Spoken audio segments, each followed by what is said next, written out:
Ustedes me van a juzgar, pero no olviden que todavía falta que a ustedes y a mí nos juzgue la historia.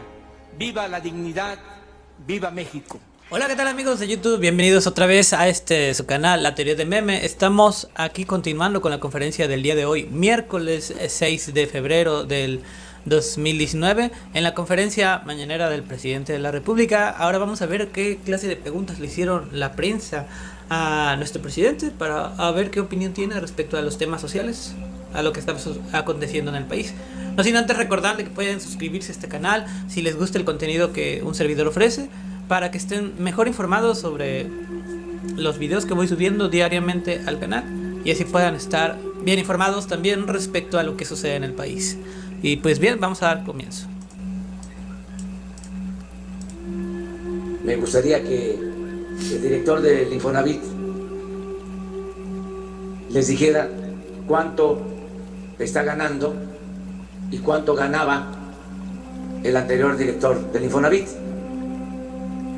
No es acusar a nadie, es demostrar de que ya no es lo mismo, de que no solo hubo cambio de gobierno, sino hay cambio de régimen, que ya estamos en la cuarta transformación de la vida pública del país. A ver, director. Claro que sí, presidente. La anterior administración, el director, en el periodo de enero a diciembre de 2018, recibió un salario integrado en términos brutos 9.3 millones de pesos. Entonces fue el salario anual entre enero y diciembre. Si lo dividiéramos en términos brutos, sería algo así como, pues más o menos 700,000 pesos, un poquito más. Sí, es 9.3 millones de pesos entre los mensual, ¿no? Mensual, pues son 745,000 pesos. Entonces eso era el salario que... 745,000 pesos, señitos. 745,000 pesos es lo que ganaba el director anterior de Infonavit. Y nosotros con casas de arriba del 1,000,000 de pesos en un zapatito. Esto es muy triste, señores. Y sí da mucho coraje. Pero bueno, vamos a continuar. Recibía en términos brutos el anterior director. Yo, como hice el compromiso con el presidente, me puse, porque además en el Infonavit se estilaba que se ganara lo que no quería, me puse un salario equivalente al de 107,500 pesos. Entonces es lo que yo voy a estar ganando en términos netos. En términos brutos debe ser como 150,000 pesos, ¿no? Entonces, si se fijan, a lo largo del año yo voy a tener un salario equivalente al 1,800,000 pesos contra 9,300,000 pesos. Wow. Está bien el ejemplo, ¿verdad? Bueno, ahí queda eso. Ahora sí, vámonos a la sesión abierta.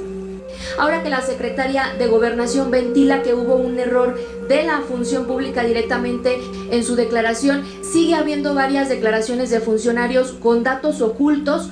Por ejemplo, el vocero decía que él no ocultaba nada y su declaración sigue con la mitad de la información oculta. Saber si entonces, más allá de que los funcionarios hayan decidido no transparentar su información, podría haber un error directamente en la Secretaría de la Función Pública, y si estaría usted solicitando que se revisen los casos del resto de los funcionarios. A ver, Jesús, no vamos a triangular, directo, por alusiones personales. ¿Ven? Por alusiones personales a mi persona. En mi declaración, como todos muchos funcionarios, establecimos, hay una serie de opciones en el formulario, y ahí establece que hacer públicas este tipo de datos sobre otros ingresos, bienes, propiedades, en fin, todo esto. Y ahí está, yo cuando llené mi solicitud, bueno, la declaración, puse que todo fuera abierto. Entiendo que ahí en el formato mismo oculta datos de la presentación pública, aunque yo tenga acceso a verlos. Entonces creo que hay un problema ahí del sistema, no es tanto un asunto de no declaración. Pues ya investigué y ya pregunté a la función pública qué problema había al respecto, y es un tema técnico que van a resolver. Entonces podría haber más casos como este, presidente, que sea un error directamente de la función pública. Sí, pero se aclara, porque no hay ningún problema. Oye, a ver, ¿cuántos bienes tienes tú? Un solo vehículo y estoy pagándolo todavía sin crédito. Bueno, es que en tu caso aparece, por ejemplo, en tu caso, Jesús, oculto el saldo de tus cuentas bancarias, el monto de tus vehículos, el monto de cuánto pagaste por muebles en tu casa, todo eso aparece oculto, pero dices que tú sí El lo... menaje de la casa, el crédito que tengo del vehículo, que dicho de paso, 226,000 pesos estaba tasado cuando lo hice la contratación del crédito. En fin, todo es abierto. Creo que es un problema del sistema que esas cejillas o ventanillas no se abren al público, pero pues mis cuentas bancarias son los ingresos que tengo como funcionario público, no tengo más. Pero por esto, precisamente, pues no hay ningún problema en transparentar los bienes, porque se seleccionó muy bien a los colaboradores de gente honesta. No se puede llevar a cabo una transformación cuando el objetivo es acabar con la corrupción y con la impunidad con gente deshonesta. Entonces, se escogió a funcionarios que no les importe tanto el dinero. Hay muchos servidores públicos como Jesús, el secretario de Hacienda, me decía, sí, ahora vamos a aclararlo, porque digo, para que vean que no somos iguales. El secretario de Hacienda me decía, me llevó la propuesta de la reducción del salario y me dijo, aquí hay esta, creo que del 40% y esta otra del 50% de disminución, y le dije la del 50%. Oye, pero si tú te bajas el sueldo, los de abajo los van a tener que reducirse mucho. Ahorita estábamos hablando en el caso del Infonavit, se rayó porque yo gano 108. ¿Y tú cuánto? 107,500. O sea, pero por eso, porque sí, estaba arriba y para que se cumpliera con la Constitución. Pero le dije a Carlos, a ver, ¿cuánto ganas de investigador en el TEC de Monterrey? Como investigador con la mayor clasificación, ¿sí? Director de un centro de estudios especializados. Pues no llegaba a esto, a lo que ahora está ganando. Entonces le digo, te rayaste. Pero ¿saben por qué era su preocupación? Porque vive de su sueldo, el señor secretario de Hacienda. Entonces, por eso no tenemos ningún problema en dar a conocer lo de los bienes. Y así va a seguir. Y si hay falta de información sobre alguna manifestación de bienes y eso, aquí lo aclaramos, sin ningún problema, lo hacemos. ¿Dónde quieren el informe de los 100 días? ¿Lo quieren aquí? Una mañanera. ¿De acuerdo? Eso es, aquí va a ser. ¿Qué más? Le comentaba, en algunas columnas salió el día de hoy que asegura que su gobierno tiene un guardadito, donde están diciendo que el precio de la gasolina debería de ser 4 pesos más barato de lo que ya está actualmente, sí, lo cual no ocurre debido al IEPS. ¿Cuál es su opinión al respecto? Pues que está bajando la gasolina desde que llegamos, un poquito, pero está bajando. Yo hice el compromiso de que no iba a aumentar el precio de la gasolina, ese fue el compromiso que hice, y lo voy a sostener, y lo que baje pues es ganancia. Es ganancia. Estoy pendiente de eso, estoy vigilando de cómo andan los precios, de quién es quién en los precios. Ahora que fui, por ejemplo, a Veracruz, me estuve fijando. En Veracruz fue donde encontré los precios más bajos de la gasolina, de manera particular en Coatzacoalcos y en Minatitlán, 16.84 el litro. Por eso es muy importante que se conozcan los precios antes de ir a cargar, porque sí puede haber diferencia de un centro de distribución a otro. Entonces vamos a mantener el precio sin aumento. Dije, no va a haber gasolinazo. Pregunta. Y la segunda, sobre el caso de Foviste, hay muchas quejas, denuncias que se encuentran en una situación más o menos parecida a los casos que hay en Infonavit. ¿Estarían pensando en algún programa parecido para Foviste? Gracias. Sí, vamos a hacer lo mismo que se está haciendo en el caso del Infonavit. Se les va a presentar también el programa de Foviste. Aprovechando, ¿no?, cosas que se dijeron, pero que se deben de puntualizar, se deben de acentuar. Se acaba el negocio de la construcción masiva de departamentos entregados a empresas inmobiliarias vinculados con políticos. Se acaba.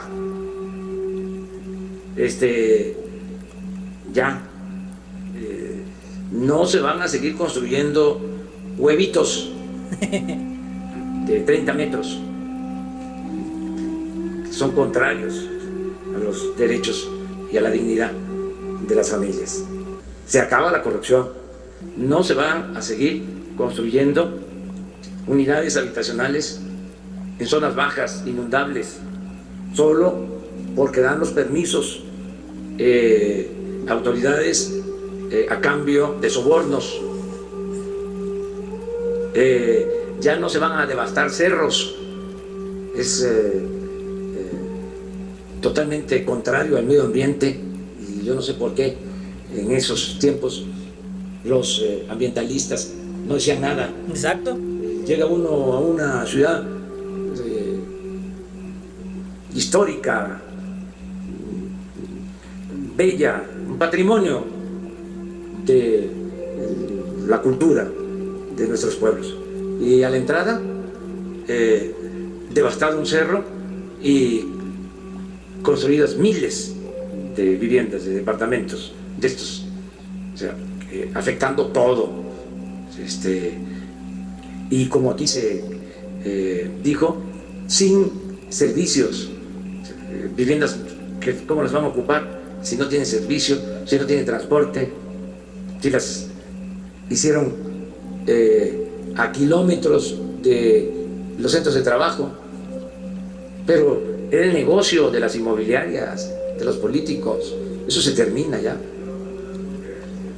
Ya el que tenga incumplimiento, porque muchas veces ni siquiera entregaban bien las unidades, defraudaban a la gente.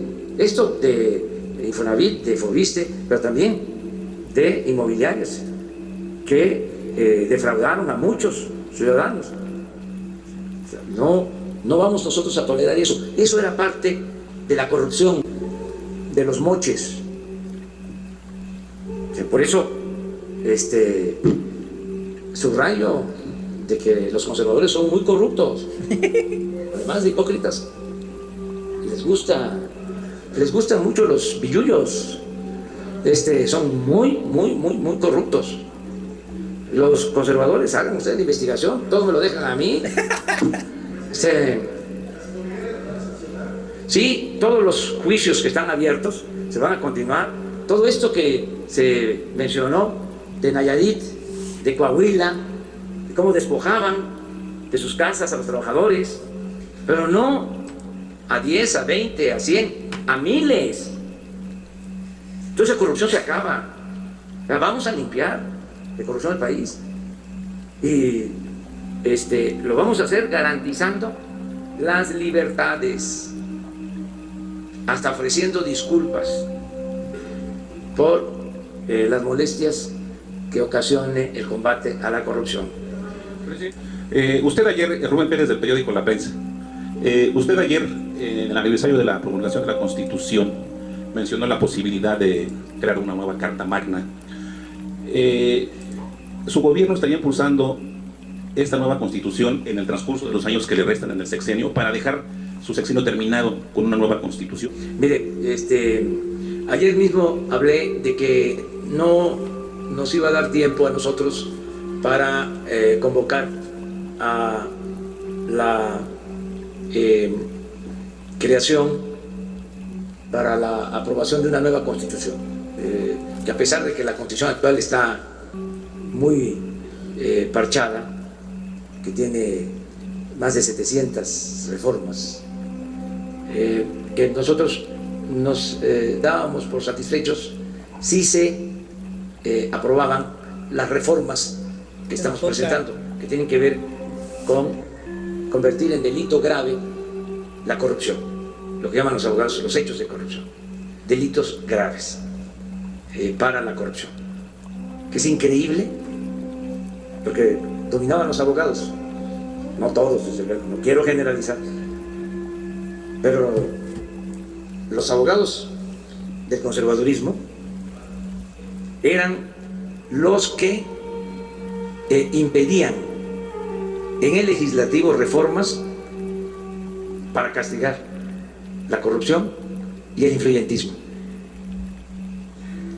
Es buen tema de tesis este, porque todos estos abogados que practicaban el influyentismo y que se hicieron inmensamente ricos fueron legisladores.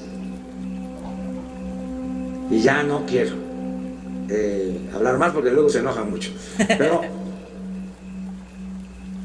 si se convierte en delito grave la corrupción, si se termina la impunidad, suprimir fueros y privilegios. Fíjense, qué raro, mandamos la iniciativa para quitar fueros y no la aprobaron los legisladores.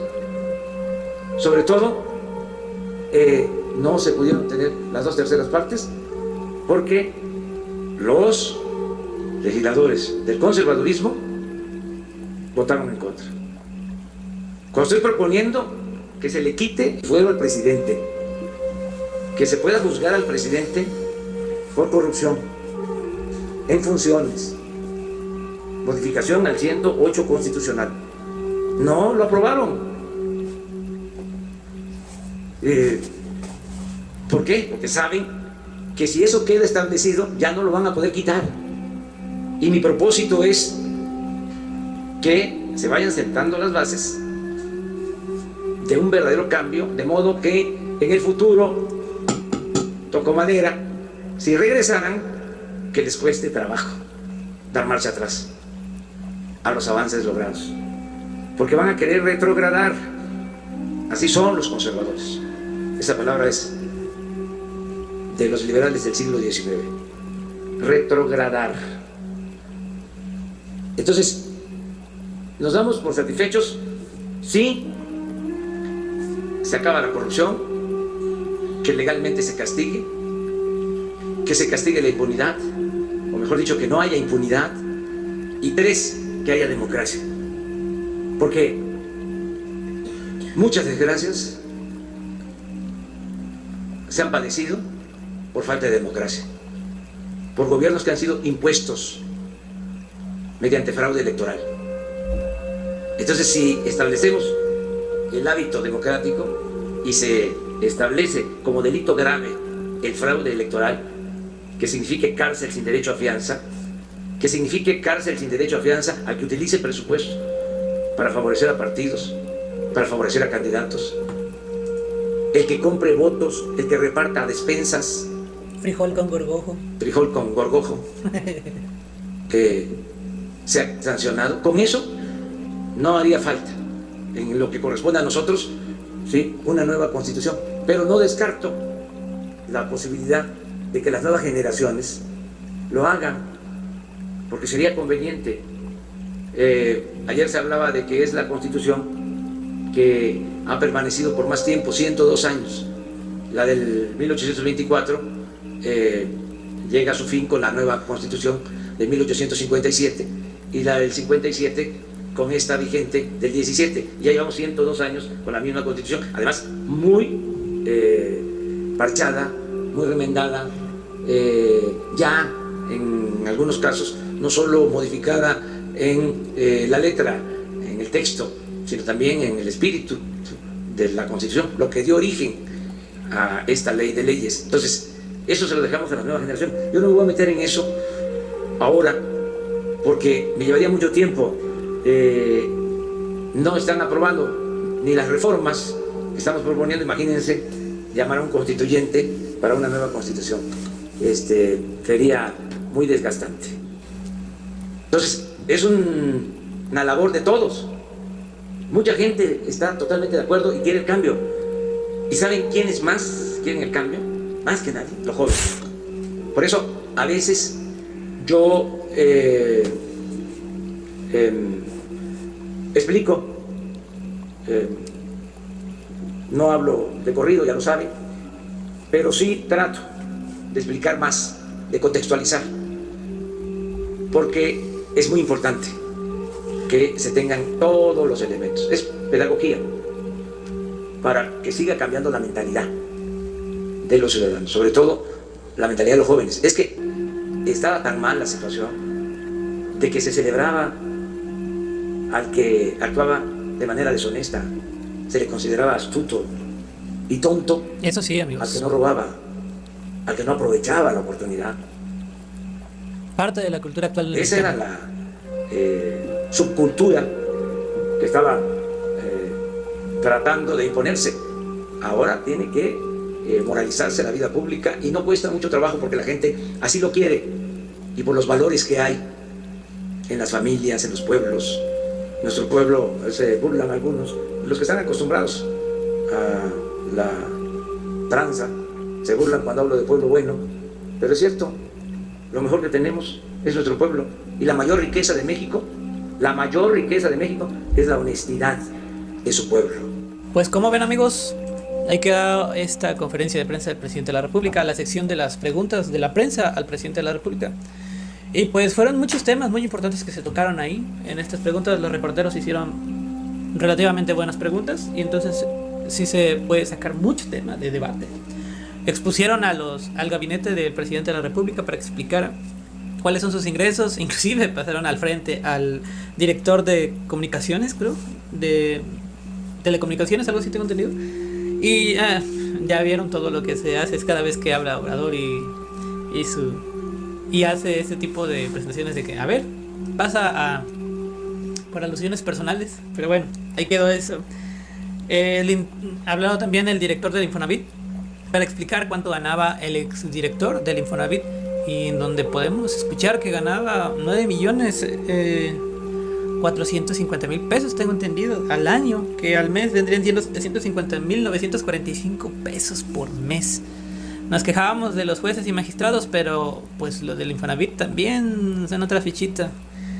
Entonces ya también el director explicó que él va a ganar 107.000 pesos, 107.500 o 499 pesos, que ya en esos son netos, ya en producto interno, ya en total vendría ganando alrededor de 150.000 pesos, ya con prestaciones de esto y del otro.